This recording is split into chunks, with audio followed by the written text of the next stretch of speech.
आज क्या कहें क्या बोलें,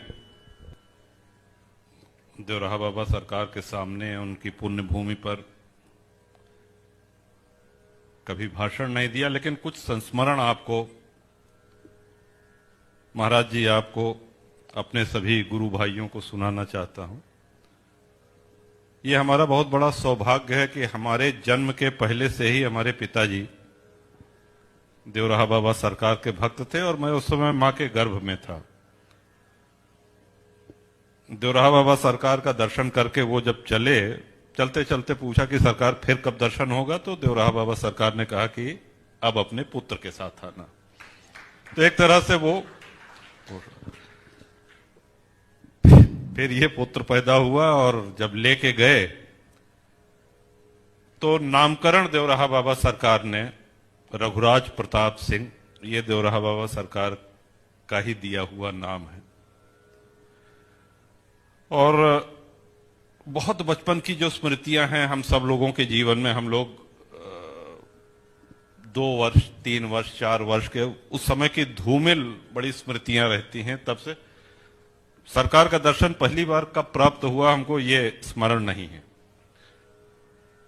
उनकी कृपा,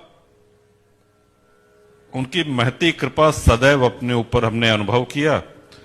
काशी में, देवरिया में, प्रयाग में, वृंदावन में, हर जगह उनके दर्शन और आशीर्वाद पाने का सौभाग्य प्राप्त हुआ। एक समय ऐसा आया कि उस समय हम इंटर में थे और आपको जानते ही हैं जब इंटर में कोई लड़का रहता है तो उसको मोटरसाइकिल बड़ा तेज चलाने का शौक रहता है, नया नया मोटरसाइकिल सीखे रहता है। तो उसी तरह के हम भी थे। तो बहुत लोगों ने रोका टोका कि इतनी तेज न चलाया करो, लेकिन उसके बावजूद उनकी बात नहीं मानी। हमारा एक बड़ा बुरा एक्सीडेंट हुआ था मोटरसाइकिल से।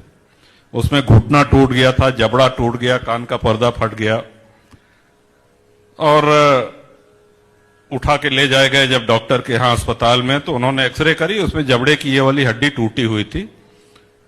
उन्होंने कहा कि जब अभी इसमें ऑपरेशन करके तार यहां पे दोनों तरफ छेद करके डालना पड़ेगा और तार से कसना पड़ेगा, कालांतर में ये ठीक होगा। लेकिन अभी चूंकि सूजन बहुत ज्यादा है, स्वेलिंग ज्यादा है, तो इसको तब ले आइए जब सूजन कुछ कम हो जाए, और उसकी उन्होंने दवा दी।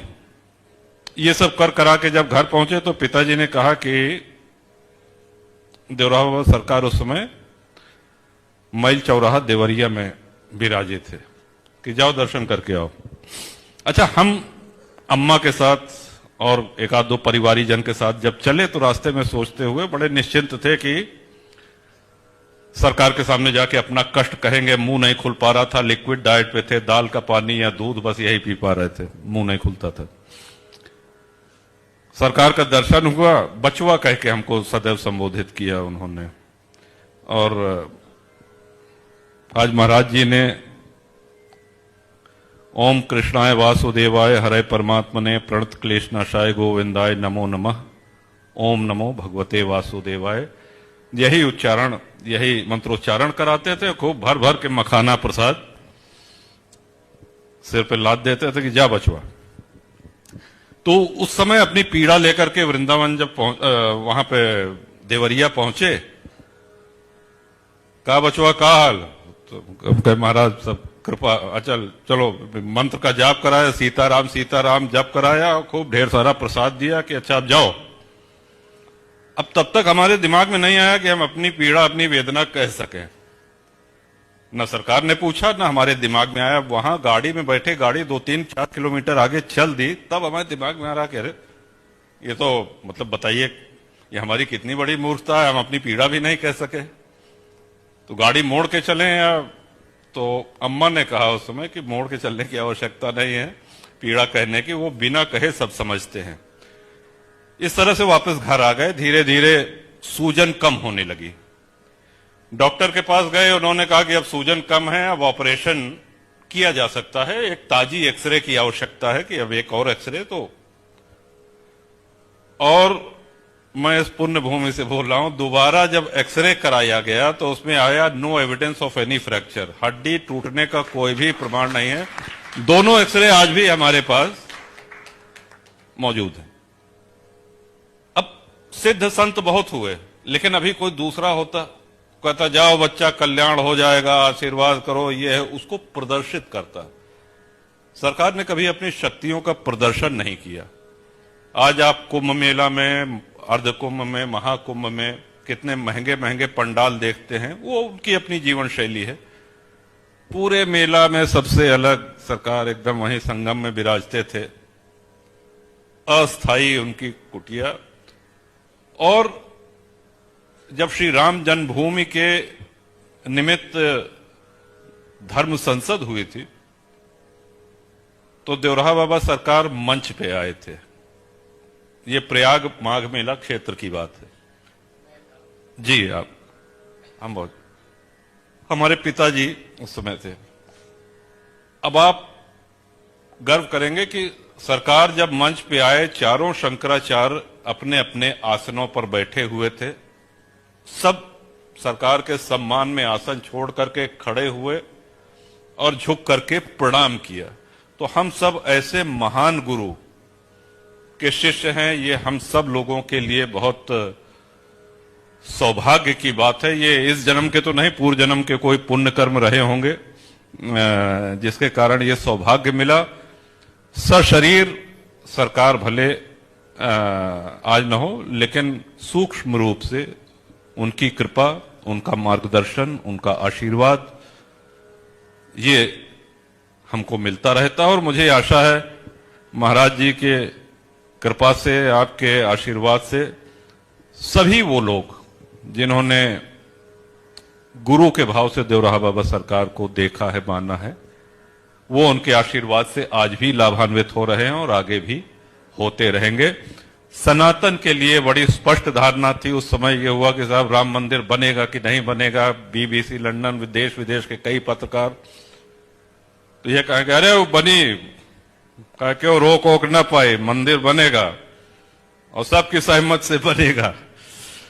तो उस समय पत्रकार कुछ प्रश्न करते थे, कह रहे बस जाओ, जितना कहना था उतना कह दिया, मंदिर वहीं बनेगा, बहुत भव्य मंदिर बनेगा। और देखिए वो देवराहा बाबा सरकार की भविष्यवाणी आज हम सब लोगों के सामने एक मूर्त रूप ले चुकी है। तो उनकी कृपा, उनका आशीर्वाद हम सब लोगों के ऊपर बना रहे। हम अपने आप को, हम सभी लोग इस योग्य बना सकें कि उनकी कृपा बरसे हमारे ऊपर।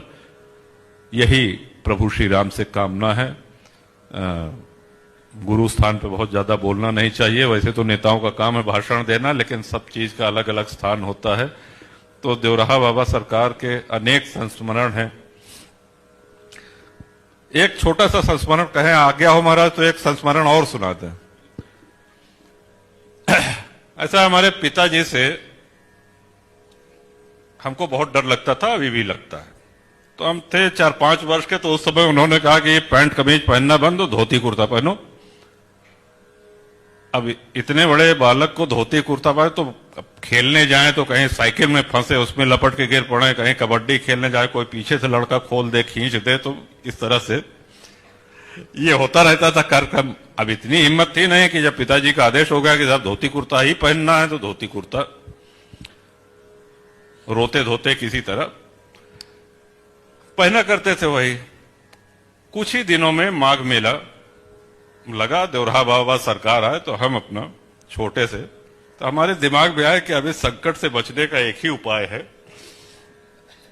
कि देवराहा बाबा सरकार की कृपा हो जाए। तो गए माता जी पिताजी के साथ दर्शन करने, तो हम दौड़ के आगे गए। सबसे पहले मंच पर दंडवत, कहा बचवा तो हम कहे महाराज बड़ा कष्ट है। कहा क्या चाहते हो? तो वो समय आप विश्वास करिए कि हमने कहा कि महाराज हम पैंट कमीज पहनना चाहते हैं। तो कहा अरे तो पहनो ना, कौन मना की है? तो पिताजी को उन्होंने कहा कि भगत इस बचवा को रोको नहीं, ये जो पहनना चाहे इसको पहनने देना। तो महाराज की आज्ञा हो गई। तो फिर तो पैंट शर्ट सिलवाए, पहनने लगे, लेकिन कभी तब से धोती नहीं छोड़ी।